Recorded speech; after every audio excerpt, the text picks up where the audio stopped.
No vídeo passado eu falei sobre o coração das coisas e o centro por trás dos processos criativos. Esse núcleo, né? A gente normalmente não quer questionar o núcleo das coisas. E vamos lá. O próprio canal que você está assistindo, você talvez tenha expectativa de me ouvir aqui falando sobre o evangelho, sobre maneiras de viver a vida cristã. Eu fiz vídeos Eu fiz muitos vídeos muito variados ao longo do tempo, falando sobre diversos assuntos.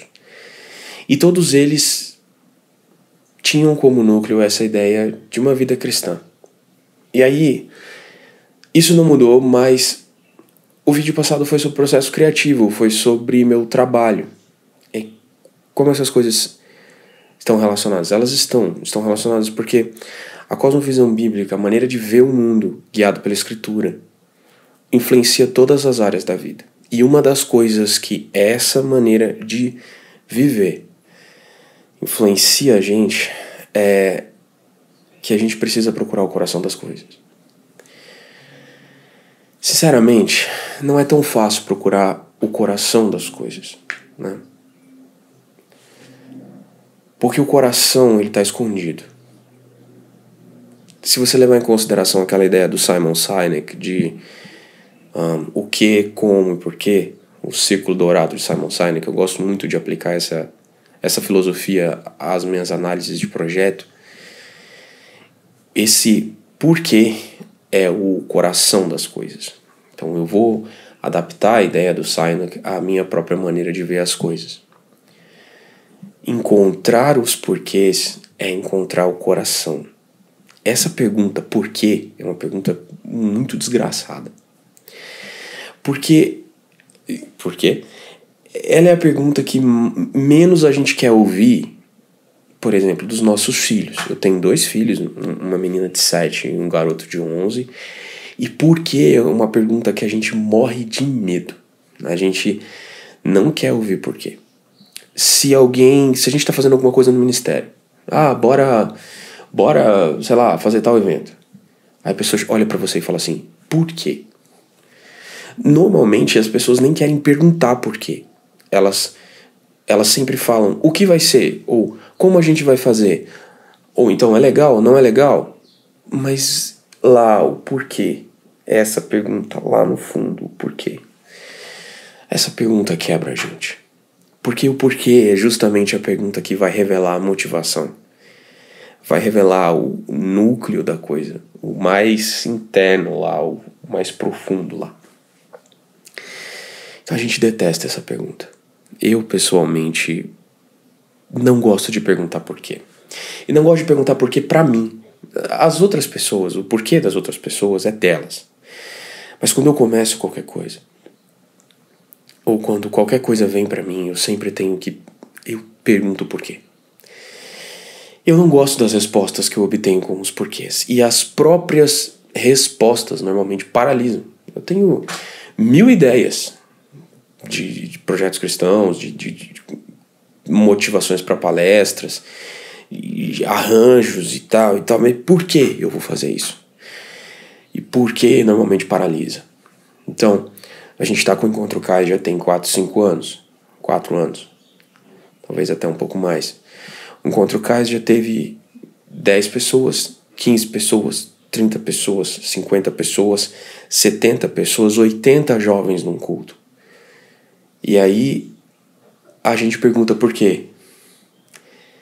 E aí essas pessoas muitas vezes se afastam. A gente percebe de repente que tá tudo funcionando muito bem. Aí a gente começa a notar aquele voo de cruzeiro, sabe? Quando as coisas começam a funcionar de uma maneira. Aí a gente pergunta por que a gente entrou nesse estado. É homeostase? É equilíbrio dinâmico? A gente chegou... Não, então precisa parar. Aí por quê? Aí pá, quebra. E aí a gente começa a diminuir o número de pessoas, porque todo mundo que tá entusiasmado com um espetáculo percebe que não é um espetáculo e que a gente não tá ali para entreter.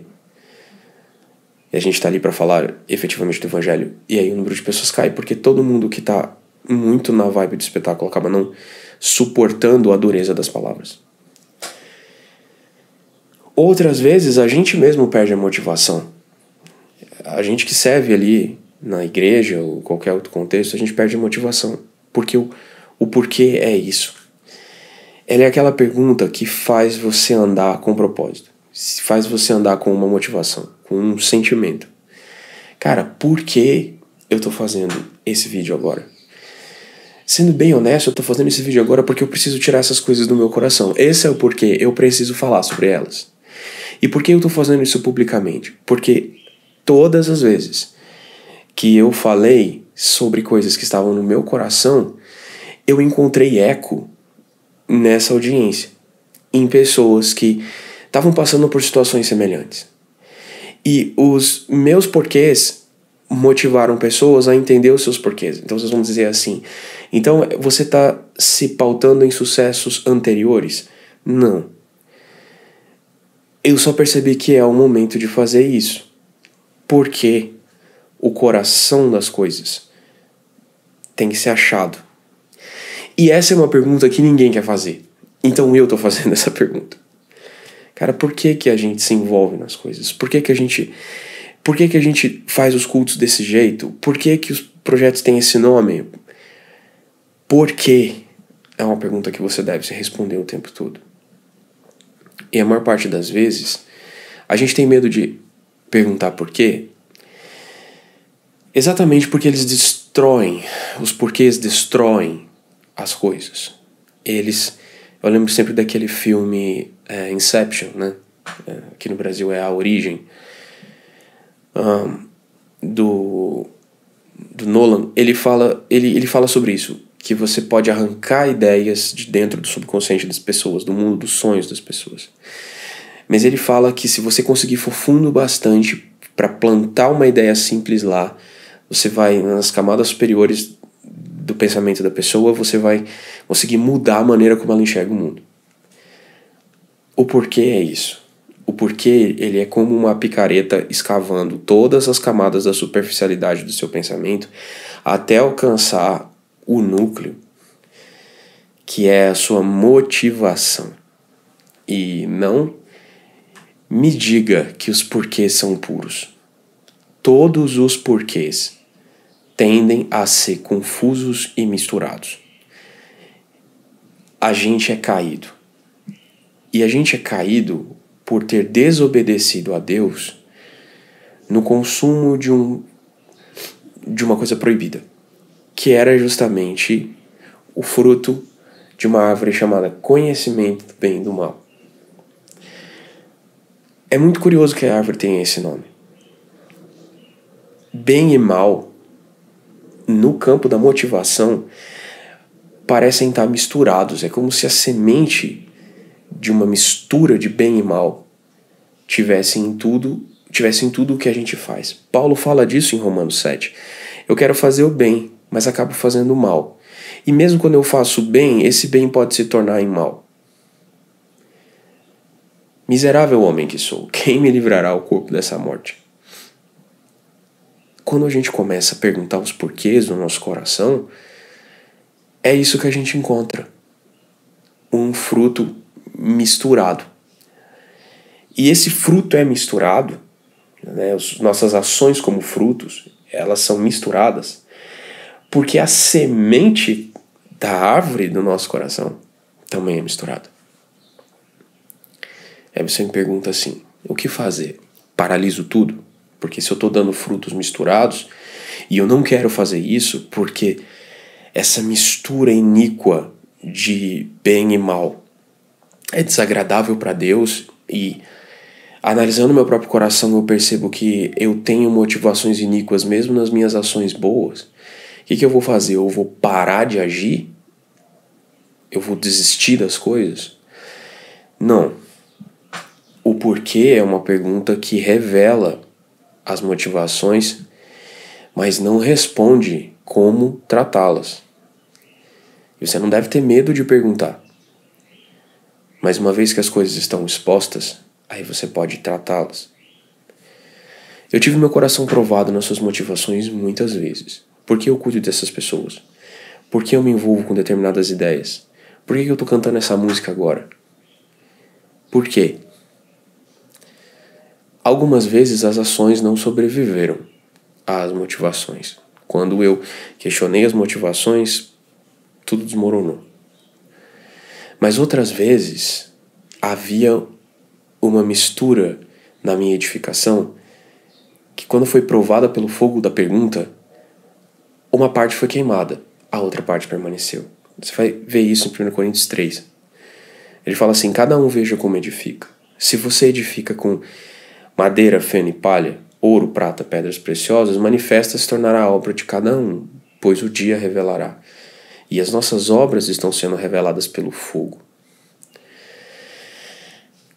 O fogo destrói tudo que é inflamável, mas aquilo que não é, não vai ser destruído. O porquê é exatamente atear fogo às coisas que você faz. E aí, a análise do porquê, o entendimento do porquê, quando é feito por uma pessoa madura, você é essa pessoa madura perguntando isso, você vai chegar a respostas de que normalmente não são os comos que estão errados e nem os o quês, mas são as motivações. Você precisa derrubar as suas motivações que não estão em Deus. E precisa permitir que o processo de questionar destrua partes do seu coração que não estão em Deus. E aí você me diz, qual o resultado disso? O resultado disso é que talvez você fique um pouco retirado, fique um pouco afastado, que em alguns momentos você se entristeça, que em alguns momentos você tenha vontade de parar, porque o seu coração ficou revelado. Mas ao cessar da ferida, quando apaga o fogo, aquilo que sobreviveu é suficiente para que Deus se agrade da sua obra. Mais uma vez, normalmente, os comos só estão contaminados em parte. Os o quês estão contaminados em parte. As motivações misturadas, elas precisam passar por esse processo de análise, de cuidado, de cortar excessos, preencher faltas. Pergunte as motivações das coisas para você mesmo. Eu acho que só alguém muito maduro na fé consegue questionar as próprias motivações. E você fala assim, cara, você está quebrando a sequência, porque você disse que ia falar sobre o processo criativo. Não, eu estou falando sobre o processo criativo. O processo criativo é semente. A ideia é uma semente lançada na profundidade do seu coração, lá no fundo da terra do seu coração. De novo, na metáfora com a origem, é lá no núcleo, lá no limbo, lá na última camada do sonho. Pelo menos na última camada perceptível, porque talvez existam mais. Lá no fundo você semeia uma ideia. E aí ela vai florescer aqui na superfície. Lá no fundo a semente precisa ser provada. A semente do que você vai jogar no mundo tem que ser provada. Antes de você dar vida às coisas que você pensa, ore muito profundamente sobre cada uma delas e pergunte a Deus, entenda na palavra onde está a raiz que vai dar aquela semente e qual é a motivação última e mais profunda do seu coração. Uma vez que você faça isso, é bem provável que você desanime um pouco com as coisas. E com certeza a sua empolgação vai diminuir. Mas é muito bom quando isso acontece, porque você sai puro daquilo. Eu tive uma ideia para aquele projeto que eu falei que eu ia criar, para aquela identidade que eu estava construindo. E aí ontem essa identidade passou por uma prova, porque o próprio mote do evento mudou. Então aquela ideia que eu considerei tão profética foi alterada por meios externos a mim. Isso foi uma prova para o meu coração, porque eu fui me perguntar assim, eu ainda estou apegado àquela ideia. Então por que tudo mudou? Um fogo exterior a mim aqueceu o meu coração e eu estou lançando essa ideia no fogo. E aí? Será que ela vai resistir? Será que eu vou mudar de ideia? Será que eu vou abandonar o projeto? Não sei. Meu coração ainda está em chamas. A gente vai saber nos próximos capítulos. Se você quer saber o fim dessa história, se você quer saber como que essas coisas vão se desenvolver, se inscreva no meu canal. Se você ainda não está inscrito, e deixa um comentário. Fala pra mim se você algum dia já provou o seu coração com esse porquê e desistiu das coisas por causa disso. E aí, dependendo das respostas de vocês, eu posso falar mais profundamente sobre um ou outro assunto que eu desenvolvi aqui. Não se esqueça também de me seguir no Instagram, certo? Os endereços estão aqui na descrição. Um abraço e até o próximo vídeo. Tchau.